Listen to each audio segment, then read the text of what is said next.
Matt, IBM Cloud Pak for Hybrid Cloud Management has one distinguishing feature that I believe by itself justifies the selection into our EMA top 3 for hybrid cloud management, and that is the separation between governance over data and applications. And the reason why I'm saying that, I have seen it so many times where developers coded around data compliance rules, and the data guys thought everything is fine, but the developers had too much access and and just opened the door to misuse and vulnerabilities.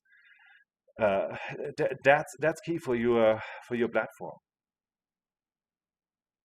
Yeah, absolutely. I mean, and I think it really goes down to that we take the governance and the compliance to a desired state model using policy as code. And really, you can't get around that code. If the policy says that production environments need to be configured this way, certain certificate policies, certain data policies, you can't go change those. They're attached to the application and to the infrastructure as it gets deployed. And even as you move that from AWS to Azure to VMware to OpenShift, right, wherever you're moving it, those policies go along with the application and ensure that those guardrails are in place no matter what, right? And so you can't code around them. Pratik, how do you pull this off? It sounds like magic, right? It solves that old problem of me deploying something to Kubernetes cluster A and opening up, inviting people to attack my app because of certain configuration settings that was perfectly safe on my other cluster.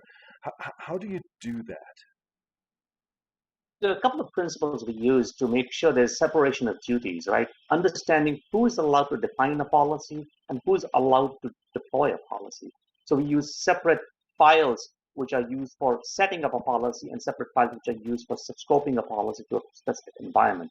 And then obviously allowing those policies to operate independent of each other. Where is the app where it's supposed to be deployed is one policy. How is the system configured? That's another policy. And when they come together is where you see the marriage of what the app wants to do versus what it can do.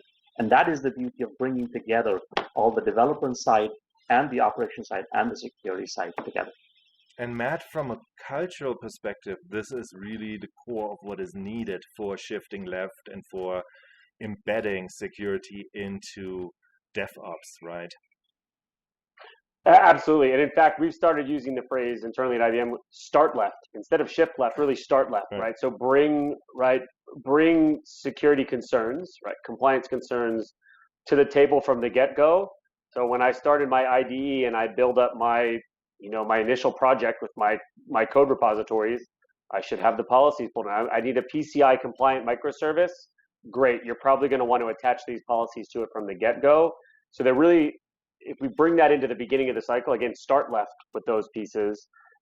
And then you're building this stuff in. Again, it's all bits of code that are going on, stored in GitHub, using things like GitOps as a principle that you can move this across the lifecycle. And then when it makes its way into production environments, everybody's using the same declarative, written in code language to describe the policy of where it's supposed to be.